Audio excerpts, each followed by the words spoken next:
This is a KOIN 6 News breaking news alert.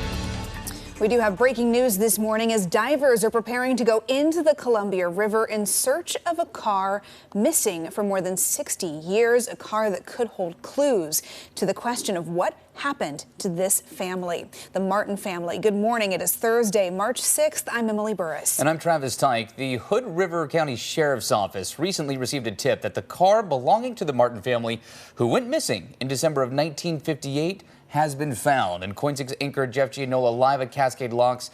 Jeff, you have been tracking this case for decades now. This is a cold case that has haunted the Oregon area since 1958. Tell us about this disappearance of the Martin family and what is happening here this morning. Travis and Emily, KOIN 6 exclusively breaking this news this morning, the first news outlet to break this news. But on December 7th, 1958, the Martin family, 5 members of that family, the parents and 3 daughters, left their home in Northeast Portland for a Sunday drive up the gorge. They were never heard from or seen from again. Now, a local diver has found a submerged car that matches the vehicle description of the Martin's car, so much so that the Hood River Sheriff has now cordoned off this area at Cascade Locks, where I'm reporting from, as a crime scene. We're expecting a barge with a crane to arrive within the next hour and a half, and then the search and recovery effort is going to begin. They say they're about 99% sure this is the car, but you never know until you bring this car up. Let me show you a map of where I'm reporting from.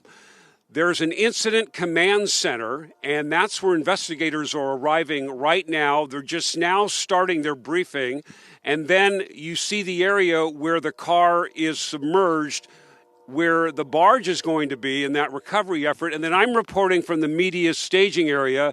And since we're the first ones to break this story, I'm the only one reporting from here tonight, but I'm sure in the next few hours, this is going to get very, very, very crowded. Let's talk about the Martin family. Here's a snapshot of the family from the mid-1950s. The 3 daughters, Virginia, who was 13 years old, Barbara, who was 14, and Sue, who was 11. And then Ken Martin, the dad, 54 years old. Barbara Martin, the wife, 48 years old. And then that young gentleman in his 20s, that's Donald Martin, the oldest Martin. He was estranged from the family. He was living back east. He was in the Navy at the time of the disappearance. So that's the real tragedy here, this lost family. And then let's take a look at the car the Martins were driving.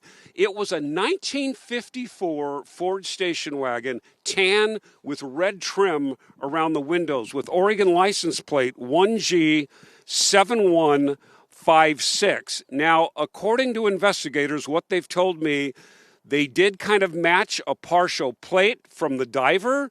There's some other evidence that they have that they're firmly convinced this could be the car, but once again, they say we won't know till we bring it up. 5 months after the Martins went missing, the body of 2 of the girls were found downriver, Sue and Virginia.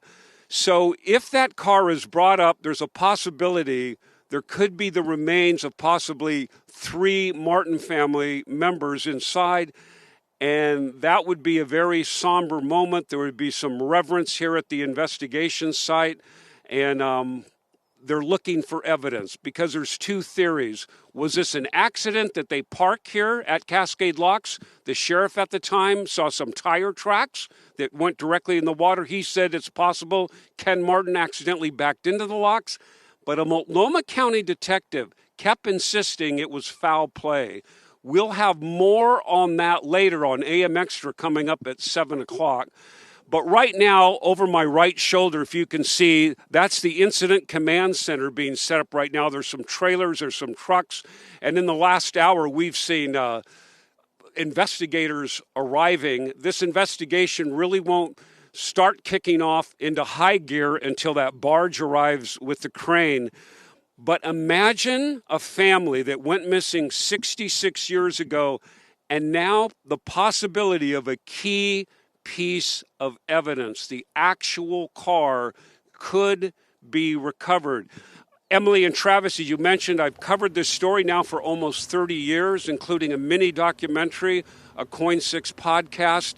And now you wonder, will this evidence, if they do bring it up, will it lead to some sort of answer or answers, whether this was an accident, whether there was foul play? So that's why this area is being treated as a crime scene, with the possibility they may find evidence. So that's the latest right now. Things are really going to start getting busy around here in the next few hours. I'll be reporting throughout the day and into the evening, but for right now, I'll send it back to you in the KOIN 6 studios. Yeah, thanks, Jeff. We're glad that you were able to get up early with us and be out there all day, because you do know this case inside and out. And what an astonishing turn of events if this car ends up unlocking some of the mysteries of this case. Unbelievable. And if you have not listened to that podcast that Jeff did, this is a few years ago now, I could not recommend it more. It is enthralling. It is captivating. The story is unbelievable. And again, you can listen to that. You can also read more coverage of the Martin family mystery right now